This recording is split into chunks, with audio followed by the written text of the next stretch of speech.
semuanya, senang sekali kita kembali lagi bertemu di dalam ibadah komunitas yang dilakukan secara online.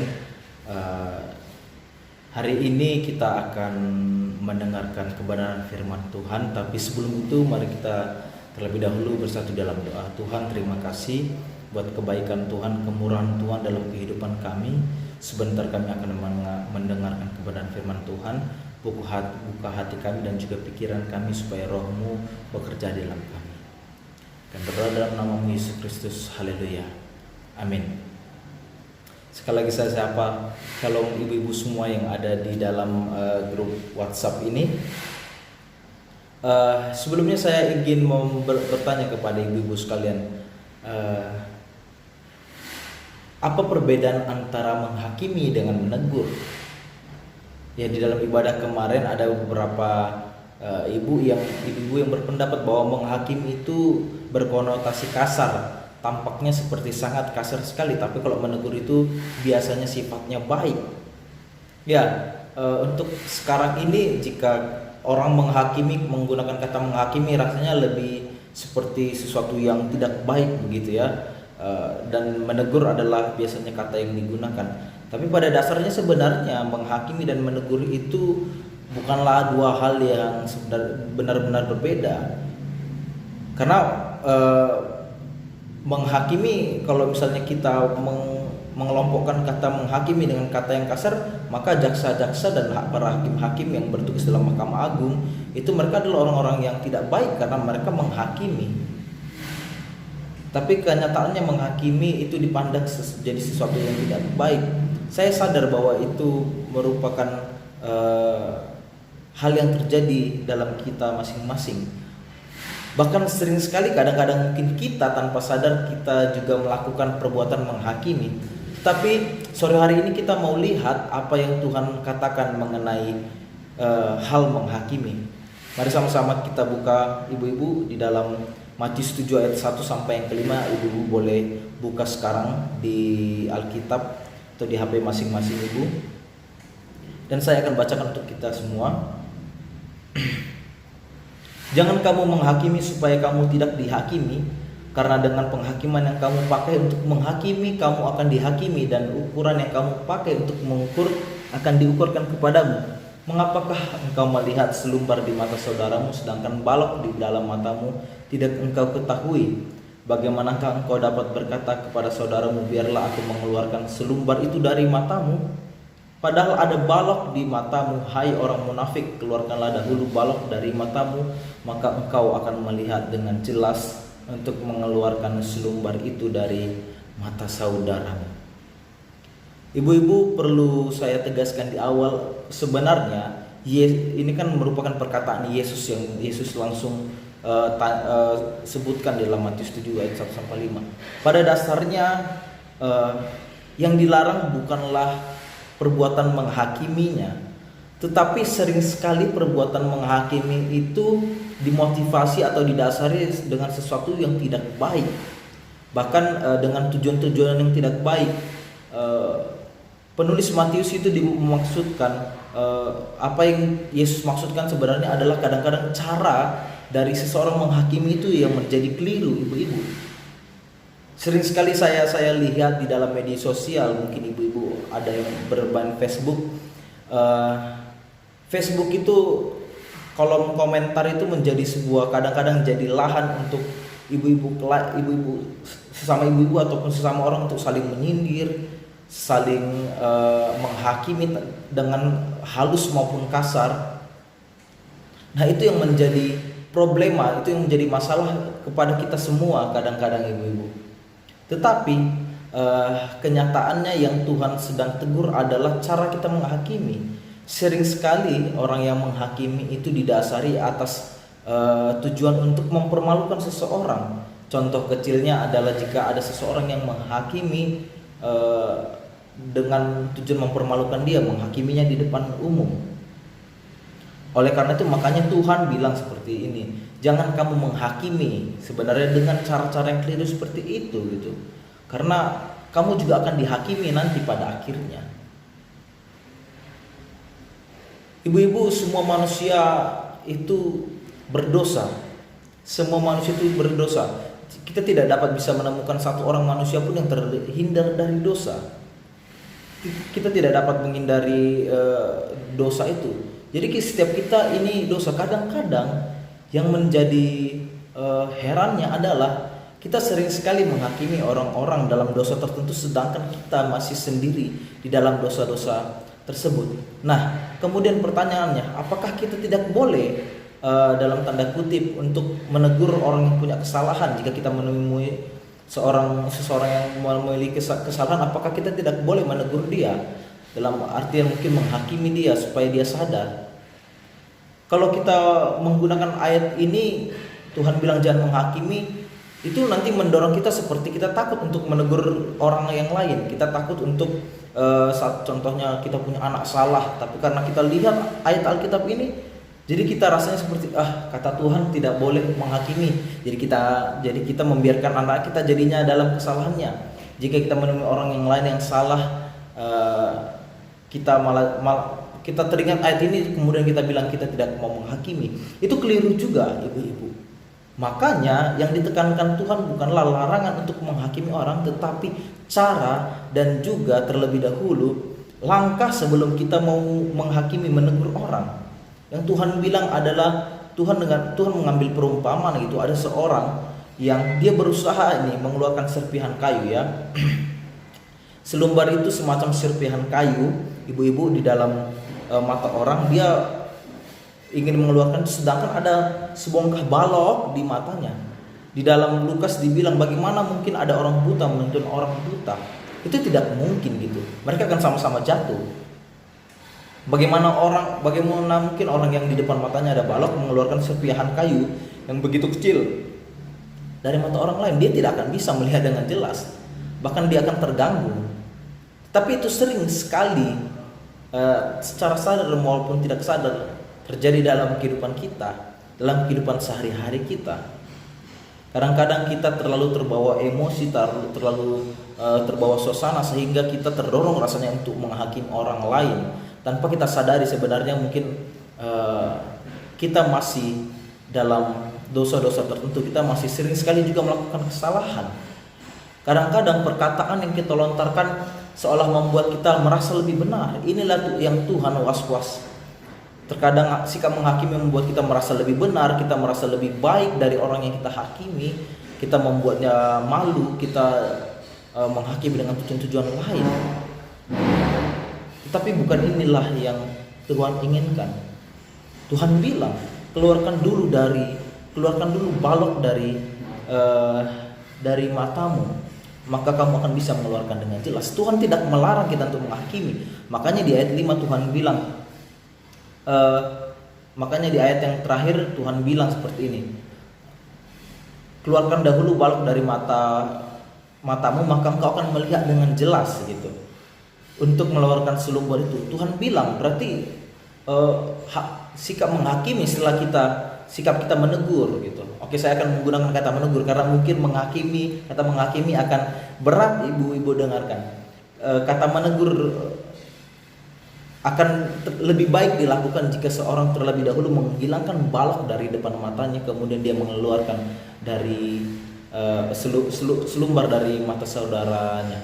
Tuhan bilang seperti ini, ayo tegur diri dulu, perbaiki diri dulu, keluarkan dulu balok dari kehidupan kita, baru nanti kita akan bisa dengan lebih baik, kita akan menuntun orang lain untuk keluar dari pelanggaran yang dia lakukan dan kesalahan yang dia lakukan. Karena sering sekali saya temui, bahkan dalam kehidupan saya, terpicu untuk menghakimi karena emosi. Mungkin ada hal-hal kecil yang tampaknya mungkin tidak sesuai dengan hati kita, tapi kita dengan begitu cepat saja menghakimi orang tanpa kita tahu sebenarnya apa yang orang itu hendak lakukan. Seperti satu contoh dalam video ini, kita akan simak sama-sama video ini. Mari kita simak sama-sama video ini tentang hal menghakimi. Mari kita lihat.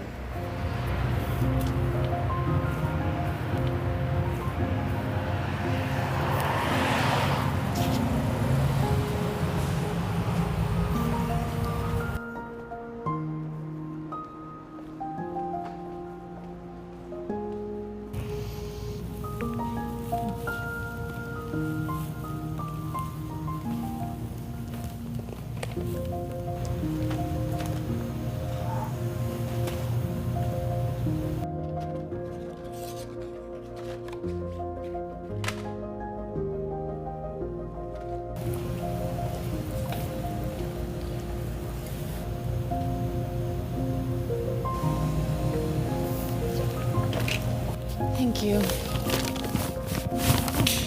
God. Hey, miss?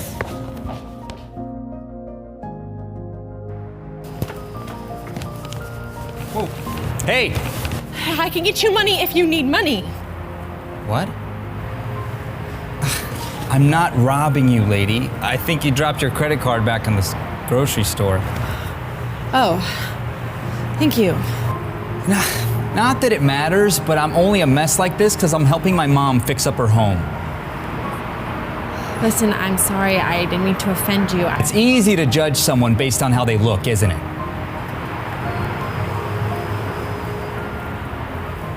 Dalam video itu ibu-ibu boleh lihat, jadi saat itu ada seorang perempuan yang masuk ke dalam supermarket seperti itu, dan dia melihat juga ada seorang laki-laki dengan tampilan yang agak berantakan.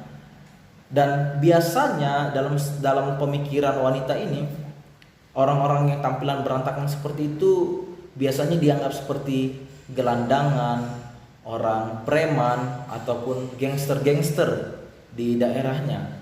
Sehingga dia sudah mulai menunjukkan wajah-wajah untuk berhati-hati dan wajah-wajah yang tidak menyenangkan kepada laki-laki itu, padahal dia tidak tahu sebenarnya siapa laki-laki itu. Jadi sudah ada stigma atau sudah ada pemikiran terlebih dahulu yang baik terhadap orang. Saya yakin kita mungkin pernah mengalami itu. Sebelum kita ketemu orangnya, kita kadang-kadang suka gitu, sudah menghakimi dalam hati. Ini kadang-kadang yang menjadi masalah kita sebagai orang-orang Kristen. Bahkan dalam kehidupan sehari-hari, kita tanpa kita lontarkan pun kata-kata menghakimi di dalam hati kita, kadang-kadang sering sekali sudah menghakimi orang lain.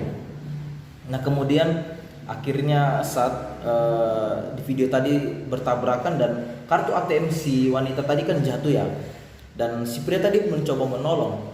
Saat pria tadi hendak mengejar wanita tersebut langsung seperti jaga jarak dan ngomong seperti ini. Saya terjemahkan ibu-ibu ya. Tidak.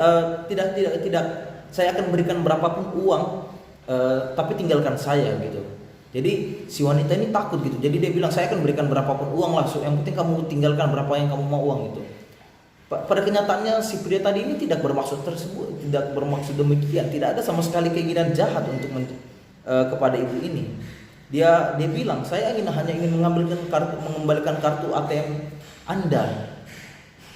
Terus si laki-laki tersebut menutup kata-katanya dengan, saya berantakan seperti ini karena saya baru membantu ibu saya beres-beres. Makanya ibu-ibu lihat dari sini ada bekas tepung seperti itu. Jadi dalam pandangan wanita ini, dalam hati wanita ini sudah ada hal menghakimi tanpa dia tahu sebenarnya mengapa si pria tersebut berantakan seperti itu. Itu sering sekali yang menjadi suatu kekeliruan bagi kita sebagai orang Kristen. Oleh karena itu, ibu-ibu, sebelum kita hendak menghakimi orang lain, mari kita melihat dalam diri kita terlebih dahulu. Bukankah kita juga orang-orang yang berdosa? Bukankah kita juga adalah orang-orang yang melakukan kesalahan? Seperti kisah mengenai seorang pelacur yang hendak dilempari oleh orang-orang Yahudi dalam Yohanes 8 ayat 7. Ibu-ibu boleh buka. Waktu itu ada seorang pelacur yang hendak dihakimi oleh banyak orang Yahudi karena dia ketahuan berzina dan dibawa ke hadapan Yesus. Tapi Tuhan berkata seperti ini, barang siapa di antara kamu berdosa, hendaklah ia yang pertama melemparkan batu kepada perempuan itu. Tuhan bilang, sebelum kalian melempar, saya mau bertanya, kalau di antara kalian yang ingin melempar, ingin menghakimi si wanita ini, dan dia merupakan orang yang tidak berdosa, maka lemparlah, saya izinkan, kata Tuhan. Tapi kenyataannya dalam ayat ini satu persatu orang pulang, satu persatu orang tidak melempar, dan tidak ada satupun orang yang melempar. Karena pada dasarnya mereka tahu mereka itu semua berdosa, hanya dalam proporsi yang berbeda saja. Mereka berdosa hanya dalam kasus-kasus lain saja, tetap saja berdosa, tidak ada berdosa itu dosa besar. Tapi itu kadang yang membuat kita jadinya seolah orang-orang Yahudi itu sebelum mereka melempar itu mereka merasa lebih benar gitu karena si perempuan yang tadi tertangkap berzina. Setelah Tuhan berkata seperti itu, mereka akhirnya sadar kalau mereka juga berdosa, mereka adalah manusia pendosa. Tetapi dalam ayat itu apakah Tuhan membenarkan seorang pelacur tersebut? Tidak, Tuhan tidak membela dia, tapi Tuhan itu ingin mengajarkan. Pada akhirnya Tuhan bilang, aku pun tidak menghukum engkau, pergilah dan jangan berbuat dosa lagi. Tuhan bilang, kamu itu memang salah, tapi aku tidak menghukummu, tapi sekarang kamu harus pergi dan jangan berbuat dosa lagi. Tuhan bilang bertobat. Seharusnya sikap seperti itulah yang kita miliki, bukan penghakiman yang menjadi prioritas utama kita. Karena sering sekali, bahkan contoh kecil saja, ada mungkin di komplek perumahan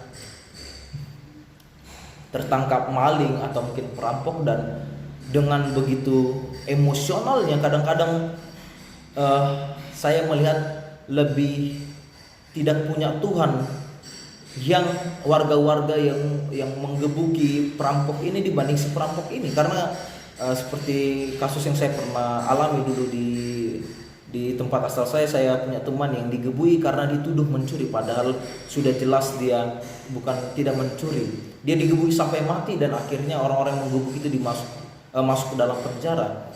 Itu ibu-ibu yang jadi persoalannya karena keinginan hati yang begitu marah gitu, karena diselimuti kemarahan dalam sikap menghakimi.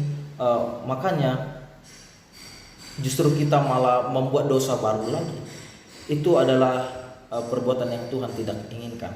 Oleh karena itu ada baiknya seperti Galatia 6 ayat 1 berkata seperti ini. Ini akan menjadi ayat penutup kita ibu-ibu. Saudara-saudara, saya bacakan untuk kita, saudara-saudara, kalaupun seorang kedapatan melakukan suatu pelanggaran, maka kamu yang rohani harus memimpin orang itu ke jalan yang benar dalam roh lemah lembut, sambil menjaga dirimu sendiri supaya kamu juga jangan kena pencobaan. Tuhan bilang seperti ini melalui firman Tuhan. Jika kamu menemui seorang yang melakukan pelanggaran, tuntunlah dia, rangkullah dia dalam roh lemah lembut, bukan dengan kekasaran, bukan dengan tujuan untuk mempermalukan dia, bukan untuk tujuan untuk menjatuhkan dia, tetapi tujuan untuk membangun dia. Itu yang Tuhan mau. Bukan berarti Tuhan membenarkan orang yang bersalah, orang yang berdosa, tapi kata Tuhan, tuntunlah dia dalam roh lemah lembut supaya mereka mengenal Tuhan. Demikian ibu-ibu, saya berharap kita semua menjadi orang-orang Kristen sebagai kaum wanita yang bijak dan dipenuhi Roh Kudus dan dipenuhi kasih kepada semua orang. Karena pada dasarnya kita semua adalah orang-orang yang berdosa, kita semua adalah orang-orang yang melakukan kesalahan. Tetapi seharusnya kita mau belajar dan mengajak orang lain yang juga jatuh dalam kesalahan untuk sama-sama belajar, berbalik, bertobat kepada Tuhan Yesus Kristus. Demikian kebenaran firman Tuhan. Saya berharap ibu-ibu boleh terus mendapatkan kemenangan, boleh terus menjadi serupa dengan Kristus di dalam setiap kehidupan, dalam setiap pembaruan setiap harinya. Puji nama Tuhan. Mari kita berdoa untuk menutup kebenaran firman ini. Tuhan Yesus yang baik, kami berterima kasih buat waktu ini. Tuhan masih menolong kami. Melalui kebenaran firman Tuhan kami belajar supaya kami boleh dikendalikan oleh sikap-sikap marah yang begitu emosional saat kami menghakimi orang lain. Tetapi biarlah kami punya hati untuk betul-betul merangkul orang lain, dan sebelum itu kami mau Tuhan koreksi hati kami. Tuhan keluarkan terlebih dahulu, Tuhan ampuni kami atas dosa-dosa kami dan tuntun kami untuk keluar dari dosa-dosa kami, sehingga kami juga menjadi orang-orang yang mampu untuk menuntun orang lain yang masih di dalam hidup di dalam dosa. Tuhan Yesus yang baik, terima kasih buat kebenaran firman Tuhan. Kami berdoa dalam nama Yesus. Tuhan Yesus memberkati. Puji nama Tuhan ibu-ibu. Sampai jumpa di lain kesempatan. Akhirnya saya menutup dengan kata Tuhan Yesus memberkati.